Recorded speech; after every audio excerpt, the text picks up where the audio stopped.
তোমরা যারা ফেসবুকে পোস্টার প্রেজেন্টেশন করতে চাও আমাদের গ্রুপে জয়েন করতে পারো। ফেসবুকে ক্লাস 6 to 9 পোস্টার প্রেজেন্টেশন লিখে সার্চ করলেই আমাদের গ্রুপ পেয়ে যাবে। আমাদের এই গ্রুপে জয়েন হয়ে তোমার ক্লাসের সকল বিষয়ের পোস্টার অন্য সবার সাথে শেয়ার করতে পারবে। শিক্ষার্থীরা, জীবন ও জীবিকা 107 নম্বর পৃষ্ঠা নিয়ে আজকে আলোচনা করব। এটি হচ্ছে একটি একক কাজ, এই কাজটি আমাদেরকে সম্পন্ন করতে হবে। দেখো কাজের নির্দেশনা কি বলা রয়েছে, প্রথমে আমরা পড়ে নিচ্ছি। লেখা আছে আমার পরিচয়। প্রথমে নিজের পরিচয় লেখো, এরপর ছকের মন্তব্যগুলো এক এক করে পড়ে নাও। প্রতিটি মন্তব্য তোমার ক্ষেত্রে কতখানি সত্য তার ভিত্তিতে মন্তব্যের পাশে যে কোনো একটি ঘরে টিক চিহ্ন দাও। তবে মনে রাখবে এখানে ভুল বা সঠিক বলে কিছু নেই। উত্তরটা দেওয়ার সময় শুধু ভালোভাবে ভেবে নেবে কোনটি তোমার ক্ষেত্রে কতটুকু প্রযোজ্য। তো এই হচ্ছে মূলত আমাদের একক কাজ। প্রথমেই আমরা আমাদের নিজেদের পরিচয় লিখব। তারপরে দেখো পরবর্তী পৃষ্ঠায় যদি আমরা যাই, আমরা এখানে একটি ছক দেখতে পাবো, ছক 6.3 আমার পরিচয়। এখানে নিজেকে নিয়ে বেশ কিছু মন্তব্য রয়েছে। এই মন্তব্যের ঘরে আমরা কি করব, এই মন্তব্যের সামনে আবার কিছু অপশন দেওয়া রয়েছে, এগুলোতে আমাদেরকে টিক চিহ্ন দিতে হবে। তো এই কাজগুলো মূলত আমাকে পূরণ করতে হবে। তো চলো দেখে নিচ্ছি যে কিভাবে আমরা এই কাজটি করতে পারি। শিক্ষার্থীরা খেয়াল করো, প্রথমে আমরা আমাদের পরিচয় দিতে পারি ঠিক এভাবে। আমি লিখেছি, আমি বেলাল হুসাইন, একজন উদ্যমী ও সৃজনশীল কিশোর। বর্তমানে আমি 8ম শ্রেণীতে পড়ি। অবসর সময়ে আমি ছবি আঁকতে ও গান করতে পছন্দ করি।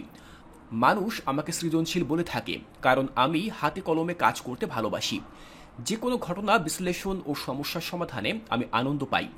আমার কল্পনায় নতুন নতুন ধারণা, আইডিয়া ও ভাবনা আসে। আমি মানুষের সান্নিধ্য পছন্দ করি এবং বন্ধুদের সাথে সময় কাটাতে ভালোবাসি। কোনো কাজে লেগে থেকে সফল হতে আমার বিশেষ আগ্রহ আছে। আমি বিশ্বাস করি যে কঠোর পরিশ্রম ও আন্তরিকতার মাধ্যমে জীবনে যে কোনো লক্ষ্য অর্জন করা সম্ভব।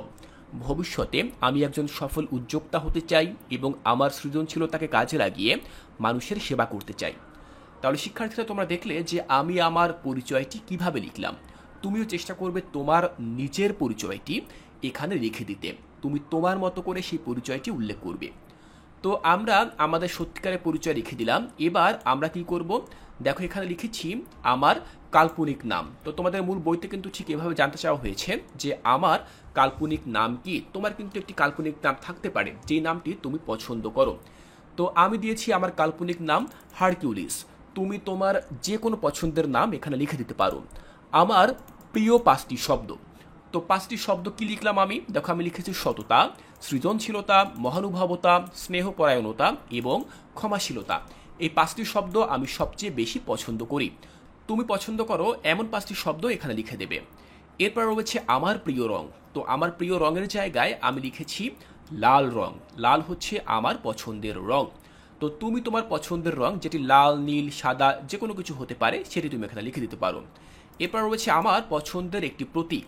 তো আমি এখানে মিউজিকের একটি প্রতীক দিয়ে দিয়েছি, গান পছন্দ করি এজন্য। তুমি তোমার পছন্দের যে কোনো প্রতীক বা সিম্বল এখানে লিখে দিতে পারো। তো আমি আশা করছি এটি বুঝতে পেরেছ। এরপরে আমরা আমাদের পরিচয়ের এই ছকটি পূরণ করব। দেখো এখানে 1 থেকে 32 পর্যন্ত প্রায় 32টি মন্তব্য লেখা রয়েছে নিজের সম্পর্কে। সে মন্তব্যগুলো তোমাকে যাচাই করতে হবে। তো দেখো প্রথমটি আমি দেখিয়ে দিচ্ছি, নিজেকে নিয়ে মন্তব্য। আমি আমার বেশিরভাগ সময় বাড়ির বাইরে কাটাতে আনন্দ পাই। তো এই যে মন্তব্যটি করা রয়েছে এর সাথে আমি কি সম্পূর্ণ ভিন্নমত, নিরপেক্ষ, একমত নাকি সম্পূর্ণ একমত, যেটি হবে সেটির সামনে আমি টিক চিহ্ন দেব। তো যেহেতু আমি আমার বেশিরভাগ সময় বাড়ির বাইরে কাটাতে পছন্দ করি না বা আনন্দ পাই না, সেহেতু আমি এই মন্তব্য সম্পর্কে সম্পূর্ণ ভিন্নমত, আমি এখানে টিক চিহ্ন দিয়ে দিয়েছি। এবার দেখো দ্বিতীয়টিতে বলা রয়েছে আমি যুক্তির মাধ্যমে সমস্যার সমাধান করি। তো এটির ক্ষেত্রে আমি সম্পূর্ণ একমত, তাই আমি এখানে টিক চিহ্ন দিয়ে দিয়েছি। আবার রয়েছে আমি সাহিত্য, গল্প, কবিতা পড়তে ভালোবাসি। আমি একমত, তাই আমি এখানে টিক চিহ্ন দিয়ে দিয়েছি। তো তোমরা ঠিক এই একইভাবে যেই সকল মন্তব্যের সাথে তোমাদের চিন্তাধারা মিলে যায় সেই অনুযায়ী তোমরা এখানে টিক চিহ্ন দিয়ে দেবে। এটি তোমরা নিজেরা করার চেষ্টা করবে। আমি আশা করছি এখান থেকে তোমাদের বুঝতে আর কোনো অসুবিধা নেই। এর পরবর্তী ক্লাসে আমি তোমাদের জীবন জীবিকা অন্য কোনো কাজ নিয়ে আলোচনা করব এবং সেটির সমাধান তোমরা কিভাবে করবে তা আমি তোমাদেরকে বুঝিয়ে দেব। তাই এর পরবর্তী ক্লাসটি দেখার আমন্ত্রণ জানিয়ে আজকের এই ক্লাসটি এখানেই শেষ করছি।